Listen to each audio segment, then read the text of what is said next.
두 번째 전단지를 가지고 설명을 드리면요. 앞에서 말씀드린 대로 똑같아요. 더 좋은 치매보험이라고 해서, 자, 하나생명이 작년에 이 치매보험으로 업계 1위를 했었습니다. 가장 보장이 좋고 크게 보장해주는 그런 보험이었죠. 그래서 업계에서 가장 많이 팔린 하나생명 치매보험. 자, 간병비를 어떻게 주나요? 더 해주는 치매보험이에요.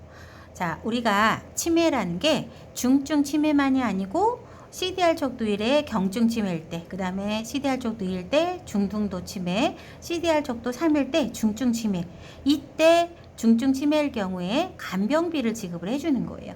그래서 진단자금을 각각 CDR 척도 1일 때 500만원, CDR 척도 2일 때 1000만원, CDR 척도 3, 중증 치매일 때 2000만원. 그래서 매월 100만원에서 150만원까지 체증형으로 15년 동안 지급을 하는데 몇 회 보증한다고 그랬죠? 36회 보증을 하는 거예요. 그래서 자, 1년 차에서 100만원 24회 했을 때 2,400만원, 3년에서 4년, 5년에서 6년, 7년에서 8년, 9년에서 10년 각각 10만원씩 지급을 했을 때 각각 금액이 계속 늘어나는 게 보이시죠? 그리고 11년에서 15년 차에서 150만원, 60회 했을 때 9천만원, 합해서 총 15년 동안 체증해서 지급받는 간병비가 2억 3,400만원이에요. 자, 그러면 여기서 자, CDR 척도 1이라고 하는데, 자, 경도라는 게 뭐냐? 자, 일반적으로 자, 깜빡하는 거예요. 깜빡. 즉, 우리가 교육 시간에 좀 아니면 아침 조회 시간 좀 늦게 오시죠? 그럴 때 깜빡한 거예요. 시간을. 그래서 내가 지각을 한 거라고 생각하시면 돼요. 깜빡깜빡 우리 한다고 하죠? 즉, 냉장고에 핸드폰을 넣고 아예 생각을 못한 거예요. 이런 경우 우리 깜빡하는 경우가 많죠? 그럴 때 일상생활에는 지장이 있는 기억장애 발생이에요. 일상생활에 지장이 있죠? 핸드폰을 어디에 두고? 냉장고에 놓거나, 아니면 한참 친구하고 통화를 하고 있다가 내 핸드폰 어디 갔지? 이렇게 하는 거예요. 그런데 그 친구도 똑같아. 잘 찾아봐. 이런 경험 없으신가요? 아마 있으실 거예요. 저도 그랬거든요. 깜빡하는 정도가 조금 더 일상생활에 지장을 주는 거예요. 하지만 집안 생활과 사회생활에 장애가 있으나 정상활동이 가능한 거죠. 자, 우리가 쉽게 말하면 지각한다고 생각을 하시는 거예요. 자, 그 다음에 중등도 CDR 척도 2는 뭐냐면 기억이 안 난대요. 기억이 안 난대요. 시간을 잃어버린 거예요. 시간을. 그 시간의 인지 기능이 상실이 됐고요. 하지만 간단한 집안일을 가능하나 외견상으로는 활동 가능해요. 아무 이상이 없어 보이는 거죠. 그래서 뭐예요? 아예 지각이 아니라 결석을 하는 거예요. 결석. 자, 그 다음에 CDR 척도 3은요. 자, 타인을 잃어버리는 거예요. 타인. 누구세요? 드라마나 아니면 주변에 보면 그런 다큐 이런 거 보시잖아요. 보면은 누구세요? 그러죠? 예전에 세상에서 하나뿐인 당신인가? 거기에서 할머니가 시할머니가 그러셨죠? 아들을 보고 남편이라고 막 계속 누구세요? 하는 거예요. 누구세요? 자, 그 다음에 CDR 척도 4하고 CDR 척도 5까지 있어요. 그러면 CDR 척도 4는 혹시 뭐를 나타내는 걸까요? CDR 척도 4는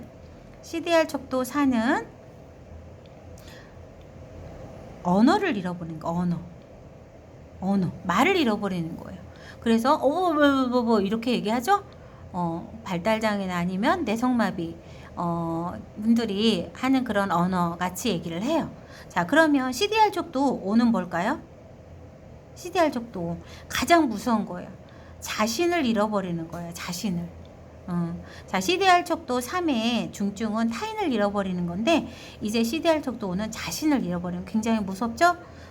이렇게 되기 전에 우리가 열심히 운동도 하고 뇌에 좋은 것도 많이 먹고 책도 많이 읽고, 자, 하나생명에서 열심히 일해서 자꾸 움직여서 소득도 벌고 그러셨으면 좋겠습니다. 그래서 우리는 CDR 척도 1부터 5까지 한번 알아봤고요.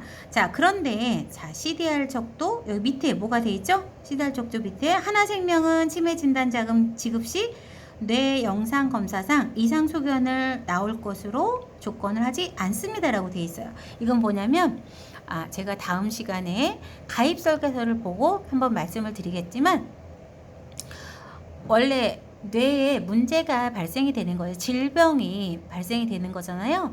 그래서 그 질병에 뇌 검사를 하게 되는데 뇌 검사에 이상 소견이 없다고 하더라도 의사가 판단을 했을 때 CDR 척도 1입니다. CDR 척도 2인 것 같습니다. 이렇게 의사가 소견을 얘기를 하면요. 꼭 영상검사 이상이 없다 하더라도 지급을 해준다라는 얘기예요. 이해되시죠? 자, 그러면 우리가 왜 이런 치매보험을 준비를 해야 되는지 한번 간단하게 보면요. 자, 치매 환자 1인당 연간 관리비가 총 얼마냐면 자, 2,054만 원이 들어간다고 합니다.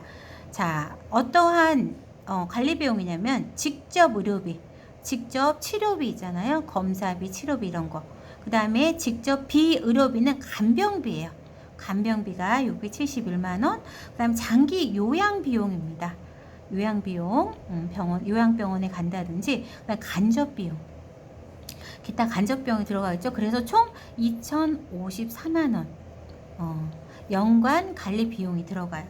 자, 그러면 이 치매 환자 1인당 연간 총 관리 비용 2,054만 원인데 자, 지금 2018년 치매 환자 추정에 총 몇 명이냐면 77만 명입니다. 77만 명인데 자, 10명 중에 8.5명이 치매 환자라는 거예요. 그런데 자, 이 중에서 치매 환자 중에 10명 중에 8.5명인데 이 중에 치매 환자 중에 70세 이상이 10명 중에 8.5명이래요. 70세 이상의 노인이. 지금은 우리가 젊기 때문에 치매에 대해 걸릴 확률이 없다라고 생각하지만 자, 치매가 암이나 우리 뇌출혈 급성장 이런 성인병에 걸릴 위험보다 높을지 나쁠지는 아무도 모르는 것 같아요. 자, 암이나 뇌출혈 급성장 이런 3대 우리 성인병 있잖아요. 이런 거는 예고를 하잖아요. 예고를 하는데 왜 식습관이라든지 생활, 그다음에 스트레스, 그다음에 또 가족력 이런 게 있어요. 그런데 치매도 물론 가족력이 있겠지만 갑작스러운 충격이나 갑작스럽게 자신도 모르게 정말 아무도 모르게 조용히 오는 게 치매인 것 같아요. 그렇기 때문에 그리고 치매는 뇌가 아픈 거잖아요. 그래서 뇌가 나이가 먹을수록 아프기 때문에 실질적으로 이 치매는 반드시 지금 젊을 때 그리고 경제활동을 할 수 있을 때 준비를 해놔야 됩니다. 근데 누구를 위해 준비를 하냐 이거예요. 자, 누구를 위해 준비하느냐? 자, 여기 보이시죠? 환자와 가족들의 고민을 해결해 주는 거예요. 자, 제 고객분 중에 친정 어머니께서 치매에 걸리셨어요. 그런데 어머님이 치매에 걸리셨는데 한 중정도 1정도 되신 것 같아. 본인이 아프신데도 어머님 때문에 본인이 암에 걸린 사실을 자녀들한테 숨겼었어요. 그리고 나서 치료를 하시다 결국 돌아가셨는데 그만큼 자녀들한테 이 어머니에 대한 부담을 부양하는 거나 이거를 맡기고 싶지 않았고 부담을 주고 싶지 않았던 것 같아요. 그런데 결국에는 아버님이 돌아가셨고 지금 거의 한 8년 넘게 자녀들이 전체적으로 다 돌보시는 건 아니에요. 병원을 모실까 어쩔까 했는데 지금 중증 치매 경도에서 중등도로 해서 중증 치매 단계로 지금 넘어가고 있는 단계예요. 결국에는 큰 따님이 제 고객님이 집에서 케어를 하시는데 데이케어라고 해서 간병인이 아침에 일찍 오셔서 식사를 챙기고 그리고 저녁에 오시면 8시에 귀가를 하시면 저녁을 챙겨드리고 이 따님은 직장 생활을 하시는 거예요. 왜 그러냐면 간병비 때문에.